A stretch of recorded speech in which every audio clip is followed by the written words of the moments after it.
Hey, what's up, everyone? All right, let's talk some hockey. Western Conference Finals, game number 3. Series tied up 1-1. Of course, Dallas at Edmonton. And, well, before I get into my notes here, I will say this to borrow, because I always watch the post game stuff and the intermissions if I get a chance. I really do enjoy TNT's broadcast because they have Gretzky occasionally, and apparently throughout all the Western Conference Finals, they have Gretzky. So, Thing that Wayne said, though, that I thought was funny in the post game, which was that this is one of the strangest playoff games he's ever seen. Let's take a moment to think about that, because Gretzky's been around for a while, and he's seen a lot of stuff. So that said, let's get to the game.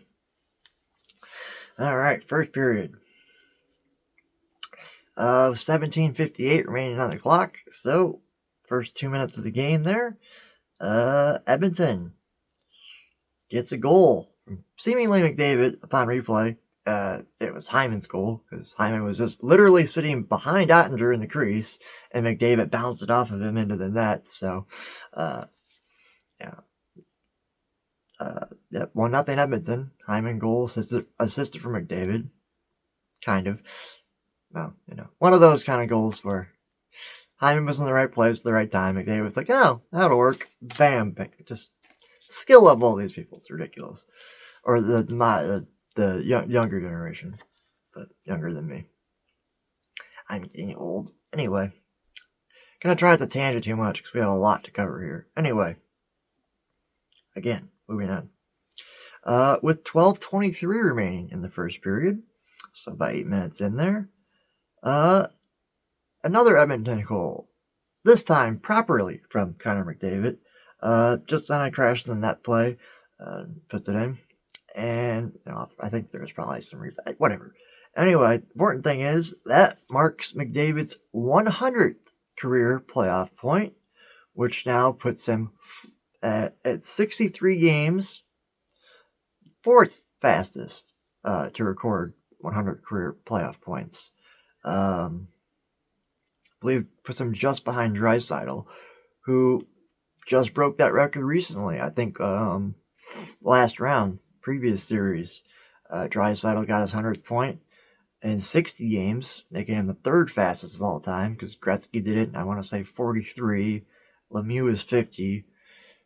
And then I think at the time, before these new records, Yari Curry was third with, I want to say it was 67? It was mid to high 60s. Because Draisaitl got there in exactly 60, and McDavid gets there in 63 games. So, yeah, the top 5 now contains 4 Edmonton Oilers and 1 Mario Lemieux. So, very impressive list. And congrats to McDavid on joining that list. So, and that won the first period, 2-0 lead for Edmonton. And it really looked like after that first, they were in control. I don't have it written down, but I believe the shots were something like 10-3. Edmonton after that first. So, now, going into the second period, I will say, early on, and up until my first timestamp here, Dallas seemed like they were having a better period and had some good sustained pressure on Edmonton in their zone and in their offense, in the offensive zone, and they did, because at 14:23 remaining in the period, so about 5.5 minutes in there, that pressure pays off. The Dallas goal from Robertson, a nice feed from Rope Hintz, who's back in the lineup tonight for Dallas after missing quite a bit of time. So Robertson very happy to have him back in the lineup, because without that pass, you don't get that goal. So makes it 2-1 Edmonton. And then at 11:55, so we're talking mere minutes later, Robertson strikes again for Dallas with a nice backhander off a rebound from crashing the net. So 2 goals in a row there for Jason Robertson, and the game is now tied 2-2, just like that. And then at 10:52, just over a minute later, Wyatt Johnson for Dallas gets a goal. Buries a rebound and a net front, situation there. 3-2 Dallas. They take the lead off of 3 unanswered goals. 3 goals in 3 minutes and 33 seconds to be exact. So all the threes in a game 3. So if you're into numbers, a lot of threes tonight with that. We're not done yet. I forgot the joke I was going to set up. Oh well. Anyway. At that point too, when they notate their 3 goals in 30 or 3 minutes and 33 seconds, the shots at that point in the second period are 14-1 for Dallas. Because I have a note here, 7 minutes and 11 seconds remaining in the third period. So about 13 minutes through that third period, Edmonton was held without a shot. Edmonton got their first shot in that second period with 7 minutes and 13 minutes in. That's when the shots were 14-1. That's why I made note of it. Because, Dallas was in control that second period, as you can see by all the goal scoring. But with 52.5 seconds remaining in the period, just in that last minute, that crucial last minute, Adam Henrique for Dallas. I think it's Adam. Pretty sure it's Adam Henrique. Anyway, Henrique, not Dallas, Edmonton. Sorry. Straighten my notes. See, how do I misread it? Anyway, Edmonton goal from Henrique. Oh, that's why.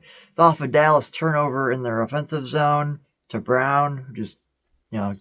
Brown feeds it to Henrique. 3-3 tie to end the second. So, going to the third period now. Well, it's been a very exciting game so far. Lots of interesting stuff. A lot of back and forth. Like I said, it looked like Edmonton had this in control in the first, and the second, Dallas took over. So, what's going to happen in the third? Well, find out. With 8:06 remaining in the period, so, we go 12 minutes in or so, and it's a good battle. Both teams, a lot of good opportunities on both sides. But, from a pretty impossible, not angle, but tight space, Jason Robertson with the hat trick goal for Dallas to put them ahead 4-3. And I do say not impossible angle, but impossibly tight space in terms of the way Skinner had the net covered. Robertson just outweighted him to make a slight move and then got the puck in off it. Looked like the very bottom of the pad next to the skate. Either way, the initial real-time broadcast angle, I saw it and I was like, I don't know how that puck managed to get. That was some like Steve Yzerman goal magic. I'm not sure about real life, but in terms of video game Steve Yzerman and NHL 24, multiple times I've seen him just magically score goals, pretty much. Like, I don't know how it went in. I'll have to look at the replay. I'm like, oh, it did, but barely. And that was Robertson's hat trick goal. Was, I think, my favorite of the night of all the goals, just because, again, and I'm a goal guy, so goalie guy, not goal guy. Goaltender guy. That's the Oscar jersey, among other things. That's also an Oscar jersey, it's just not flipped. Anyway, very impressive goal of Robertson for the hat trick. So, well done. I was gonna make a much more elaborate hat trick joke with a different hat and then change hats, but I forgot to grab it before I started filming. So, next time. So Dallas, you better get another hat trick before the end of the playoffs. I have a gag pre-made for that. Anyway, and yes, it can only work with Dallas. And no, it's not a cowboy hat. I know what you're thinking. Anyway, with that, all right, way too off track there. Like I said, Robertson gets the hat trick goal. Dallas takes a 4-3 lead. And then with 2:36 remaining in the third period, there's an offensive zone faceoff for Edmonton. So, of course, they pull Skinner for the 6-on-5. And they get some chances, for sure. Ottinger and Dallas held pretty solid, though. And then, off the faceoff with 1:52 left in the third, Heiskanen, pronounce it. I like Heiskanen, personally. Miro Heiskanen, if you will. Again, off a clean face-off win from Ben, sorry. Jamie Benn, not Brown. Brown won't be taking face-offs. He plays for Edmonton. Why did he take a Dallas face-off? From Ben, wins the face-off clean. Back to Heiskanen, who dumps it out into the empty net. Empty net goal, and that makes it 5-3 Dallas. With 90 seconds left on the clock, Edmonton, pulls Skinner again, but they get a couple chances, but again, Ottinger and the Dallas defense kind of shut them down. So that's all there is to it. 5-3 Dallas final. Dallas takes a 2-1 series lead. And we'll have Game 4 on Tuesday, May 28th. Sorry. Wrong game. Scratch that. Reverse it. I was reading ahead in my notes because they're both Game 4s. Threw me off. Game 4 of the Western Conference Finals will be Wednesday night, May 29th. 8:30 Eastern start. Although if you're in the States and you're watching like the TNT broadcast or HBO Max or whatever, all the different platforms they carry it on. The 8:30 Eastern start, if you care about pre-game stuff, which I kind of do, I like watching it, especially local with the Wings. And national broadcasts, I like watching it too, usually. Although I must say, of all the different national broadcast teams out there right now, at least again in the States, I can't really speak too much for the Canadian broadcast, the Sportsnet crews and TSN stuff. I have seen some of those, just not a ton of them, because usually I end up watching the American feeds, because I live in the States, so I can get a hold of those Canadian feeds. It depends on the situation. Usually it's during the regular season. This time of year, it's just all national broadcasts, so, Anyway, yeah, sorry, I jumped the gun there. Like I said, Game 4 of the Western Conference Finals is on Wednesday, on the 29th. Now, Game 4 of the Eastern Conference Finals is tonight, as if I'm recording this. It's actually very early in the morning. So early that I'm using a secondary light as a fill light because there's no natural light. And we had that problem yesterday when I recorded super early.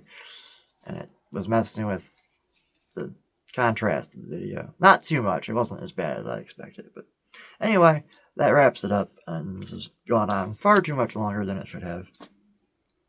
But yeah, as Gretzky said, one of the strangest games he's seen, just because, again, that it was a pretty bonkers second period. I have quite a bit of quite a bit. That's a lot. There were 4 goals? Yeah, 4 goals in that second period, so... But a very interesting back and forth game. It does seem like we're in for a long series. I think my bracket pick was Edmonton in 6. I know 6 is still a longer series, but I'm really starting to see this one go in 7. Maybe. Who knows? Both teams have at times during the same game have taken over and had momentum shifts, and there were points in this game earlier Edmonton looked dominant, and then Dallas looked dominant, and then they kind of evened out. Great hockey, though. So more of this from both sides, and it's been a great conference finals, and I can't wait to see how they resolve. And boy, it's going to be interesting to see which two teams come out of this, and then what that Stanley Cup Finals series looks like with whoever these two winners of the Final Four are. So all exciting times. So happy to be a hockey fan right now. Anyway, I'm just ranting again, so I'll wrap it up because I am behind on many things. It's been a long weekend. I didn't get nearly as much done as I wanted to, so that's why the set hasn't changed in several videos, because I've just been cramped for time trying to get other stuff done off camera, stuff that you can't see off camera. If I pivoted the camera around 360, you'd see oh yeah, there's a lot of work to do, and clearly work's been done. But yes, it continues. So I'll get this done under 15 minutes here, so it doesn't look too ridiculous. Anyway, that's it for now. My closing thoughts. Just doing that messed with the thing, didn't it? I gotta start. There's changes that will be made very soon. Trust me. I gotta adjust some things. Anyway, alright, I'm out. Peace, everyone.